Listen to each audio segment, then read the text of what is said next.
ओम नमः भगवते वासुदेवाय नमो। जय श्री कृष्ण, राधे राधे। तो भक्तबिंदगण आजकेर भिडियोटी रयेछे आज 2 भाद्र इंग्रेजी 19 আগস্ট मंगलवार पालित हयेछे भाद्र मासेर कृष्णपक्षेर एकादशी अन्नदा एकादशी। जे एकादशी व्रत पालने समस्त पाप निमेषेई मोचन हये जाय। अर्थात आजकेर दिने जे सकल कृष्ण भक्तरा এই अन्नदा एकादशी व्रतटी पालन करे रयेछेन तारा अवश्यई आजकेर दिने एकनिष्ठा मने श्रवण करबेन अन्नदा एकादशीर व्रत कथाटी एवं 20 আগস্ট बुधवार अवश्यई द्वादशी तिथिते सठिक नियम आचार मेने सठिक समय आपनादेरके पालन करते हबे।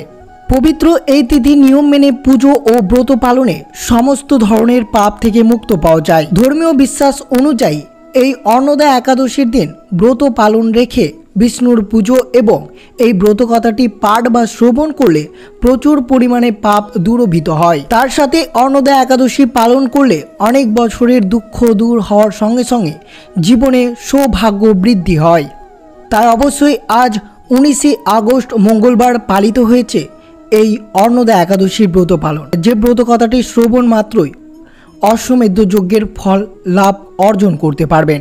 তা অবশ্যই আজকের দিনে শ্রবণ করবেন অন্নদা একাদশীর ব্রত কথাটি। অবশ্যই ভক্তি ভালোবাসা শ্রদ্ধা দিয়ে একনিষ্ঠা মনে শ্রবণ করুন অন্নদা একাদশীর ব্রত কথাটি। আর অবশ্যই ভিডিওটি আপনারা শুরু থেকে শেষ পর্যন্ত ভক্তি সহকারে শ্রবণ করবেন।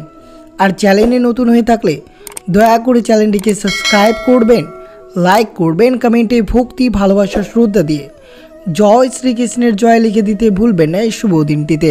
অবশ্যই ভিডিওটি শুরু থেকে শেষ পর্যন্ত ভক্তি সহকারে শ্রবণ করুন। আজ 19 আগস্ট ভাদ্র মাসের কৃষ্ণপক্ষের একাদশী অন্নদা একাদশী ব্রতটি অবশ্যই সকল কৃষ্ণ ভক্তরা এই শুভ দিনে ব্রতটি পালন করে রয়েছেন।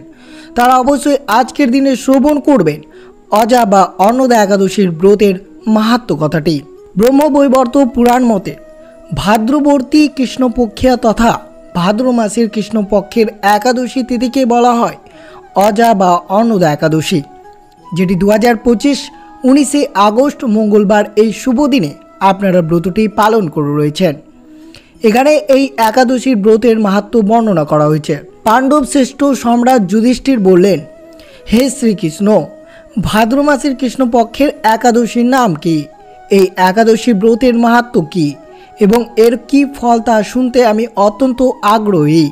অনুগ্রহ করে আমাকে এই জ্ঞান প্রদানে বাধিত করবেন।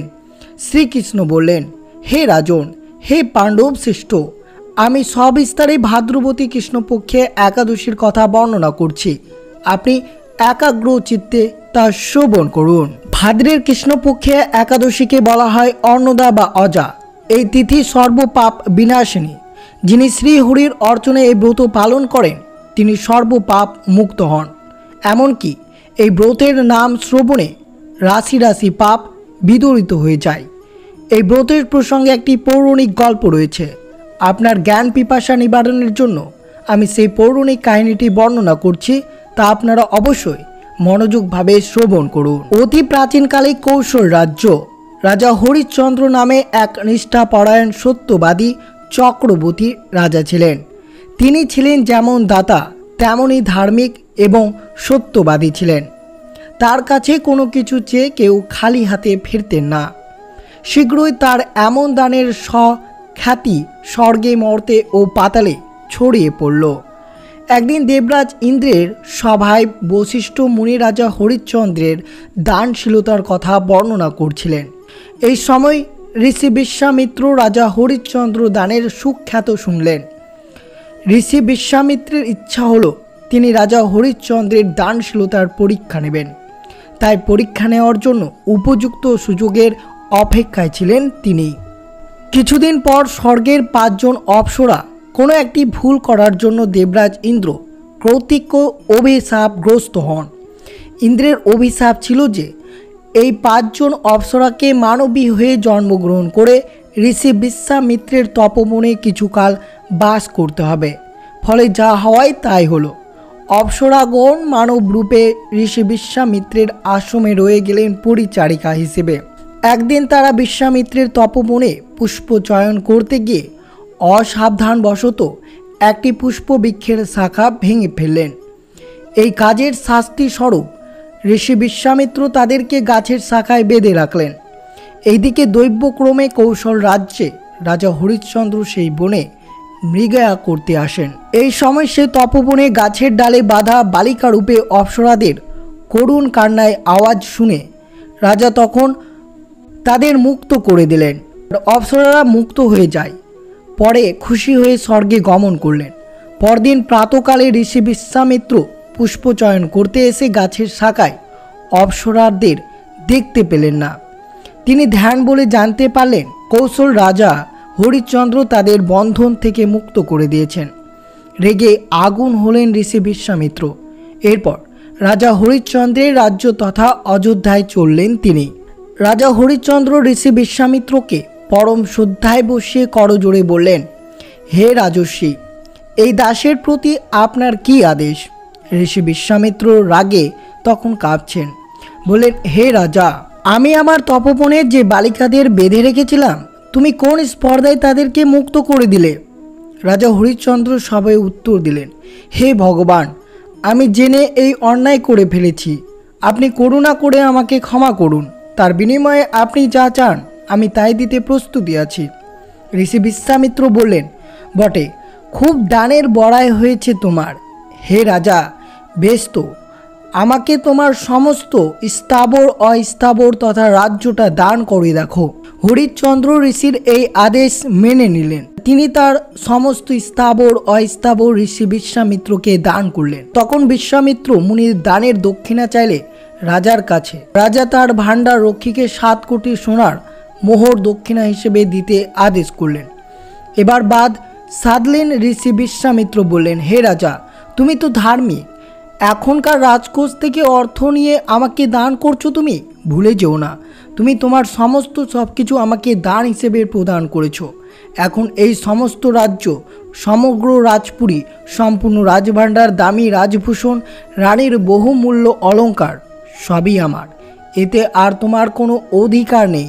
তাই অন্য কোথাও থেকে আমার দক্ষিণা ব্যবস্থা করো এবং এই মুহূর্তে তুমি তোমার রানী শৈবা ও তোমার পুত্র রোহিতাশ্বকে নিয়ে আমার অধিকারকৃত এই রাজ্য থেকে প্রস্থান করো। রাজা হরিশ্চন্দ্র এবার নিজের ভুল বুঝতে পারলেন। তিনি বিশ্বামিত্র মুনির কাছ থেকে 7 দিন অতিরিক্ত সময় চেয়ে নিলেন এবং রাজপাট ছেড়ে রানী ও পুত্রের সঙ্গে কাশী চলে গেলেন। সেখানে রানী শৈবাকে দাসী হিসেবে, রোহিতাশ্বকে কুঠুরিয়া হিসেবে এক ব্রাহ্মণের কাছে বিক্রয় করলেন। এরপর তিনি নিজেকে এক শ্মশান চণ্ডালের দাস হিসেবে বিক্রয় করে দিলেন। এর থেকে যে অর্থের আগমন হলো তা দিয়ে তিনি ঋষি বিশ্বামিত্রের দক্ষিণার অর্থ জোগাড় করল। একদিন যিনি ছিলেন রাজ চক্রবর্তী, যে রাজার সুখের জন্য শত সহস্র দাস দাসী ব্যস্ত দিন কাটত, তিনি এখন একজন সামান্য শ্মশান চণ্ডালের দাস। শ্মশানে তিনি ডোমের কাজ করেন, শুকুর প্রতিপালন করেন।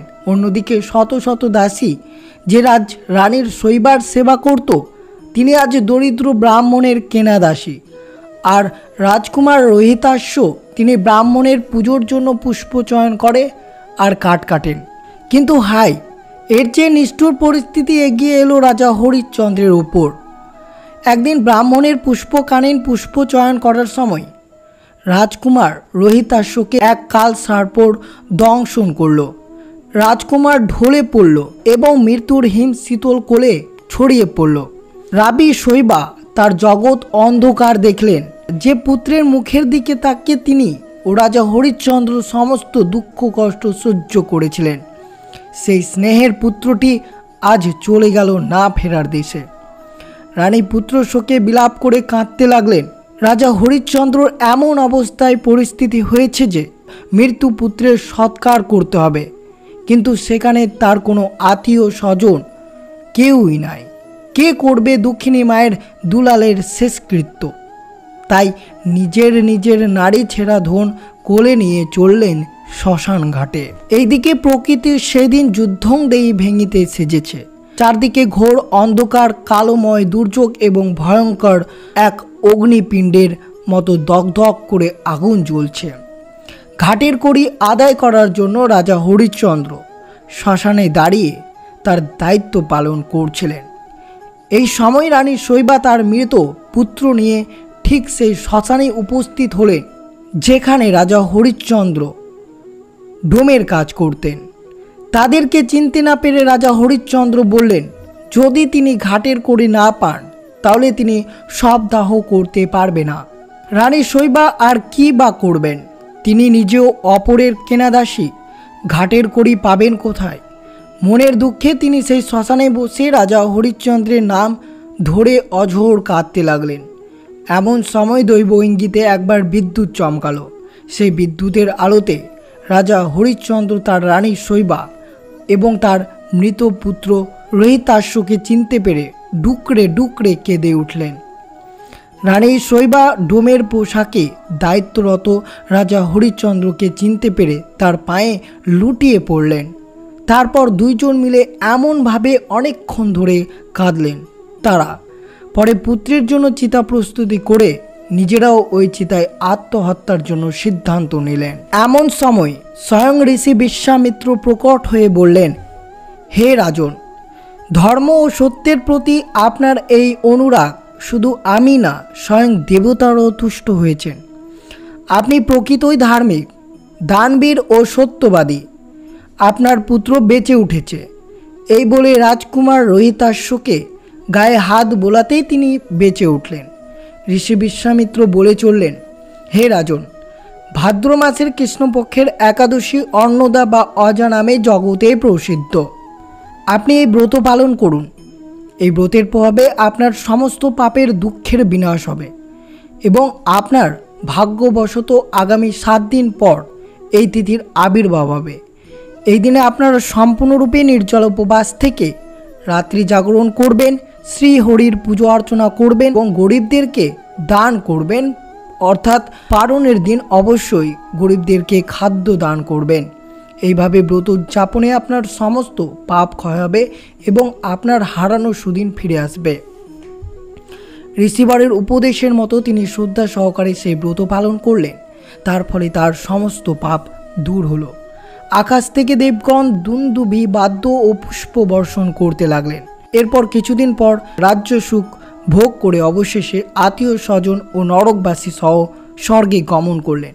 যে ভক্ত এই অন্নদা একাদশী ব্রতটি নিষ্ঠা সহকারে পালন করেন তিনি শ্রীহরির চরণে ভক্তি লাভ করে অবশেষে দিব্যধামে গমন করেন। অন্নদা একাদশীর ব্রত মাহাত্ম্য পাঠ ও শ্রবণে অশ্বমেধ যজ্ঞের ফল লাভ অর্জন হয়। তো আপনারা শ্রবণ করলেন এই অন্নদা একাদশীর ব্রত কথাটি। এই দিনে নির্জলা ব্রত পালন করে ভক্তরা মৃত্যুর পর বৈকুণ্ঠ ধামে পৌঁছাতে পারেন। অবশ্যই আপনারা সঠিক নিয়ম পালন করে এই অন্নদা একাদশী ব্রতটি পালন করুন। আর্থিক সমস্যায় ভুগছেন এমন ব্যক্তিদের এই অন্নদা একাদশীর দিন উপবাস রাখা উচিত। পূর্ণ নিষ্ঠার সাথে ব্রত পালন করলে ভক্তদের আর্থিক সমস্যা দূর হয় এবং বস্তুগত স্থিতিশীলতা আসে।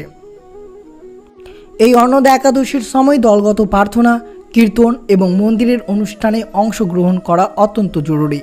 ভক্তদের মধ্যে শান্তি প্রশান্তির অনুভূতি তৈরি করতে সাহায্য করবে। শাস্ত্রে বিষ্ণু ও লক্ষ্মী পুজোয় চন্দন ও জাফরানের বিশেষ মাহাত্ম্য রয়েছে। তাই অন্নদা একাদশীর দিন হলুদ, চন্দন, জাফরানের গোলাপ জল মিশিয়ে তিলক করুন। নিজের মাথাতে সেই তিলক লাগান। এই তিলক আপনার অনেক কাজে সফল করবে, পাশাপাশি আর্থিক উন্নতি সুনিশ্চিত হবে। বিশেষ করে এই একাদশীতে হলুদ পোশাক পরিধান করুন। বিষ্ণুর পুজো করে হলুদ ফুলের মালা অর্পণ করুন। এরপর বিষ্ণুর মন্ত্র অর্থাৎ এই মন্ত্রটি 108 বার জপ করবেন। ওম নমো ভগবতে বাসুদেবায় নমঃ। এরপর হবে আপনার সমস্ত কর্ম সুফল হবে, আপনার জীবনে উন্নতি হবে এবং সুখ সমৃদ্ধির আশীর্বাদ লাভ করতে পারবেন এই শুভ দিন। অবশ্যই আপনাদের সাথে তুলে ধরলাম এই অজা বা অন্নদা একাদশীর ব্রত পালনের ব্রত মাহাত্ম্য কথাটি। আর অবশ্যই যে সকল ভক্তরা ব্রতটি পালন করে রয়েছেন তাদের জানাই অনেক শুভেচ্ছা এবং অবশ্যই এই দিনে হরে কৃষ্ণ মহামন্ত্রটি নিয়মিত 108 বার জপ করবেন এই শুভ দিনে। এবং অবশ্যই পালন করতে হবে আপনাদেরকে 20 আগস্ট বুধবার। অবশ্যই পরবর্তী ভিডিওতে আপনারা পালনের সময় এবং পালনের মন্ত্র অবশ্যই জানতে পারবেন। তো এই ছিল ভিডিওটি ভালো লাগলে অবশ্যই চ্যানেলটিকে সাবস্ক্রাইব করবেন, লাইক করবেন, কমেন্টে ভক্তি ভালোবাসা শ্রদ্ধা দিয়ে জয় শ্রীকৃষ্ণের জয় লিখে দিতে ভুলবেন না এবং ভিডিওটি আপনার আত্মীয় ভক্ত বা বন্ধুদের সাথে অবশ্যই শেয়ার করবেন। সুস্থ থাকবেন, সতর্ক থাকবেন। জয় শ্রীকৃষ্ণ, রাধে রাধে।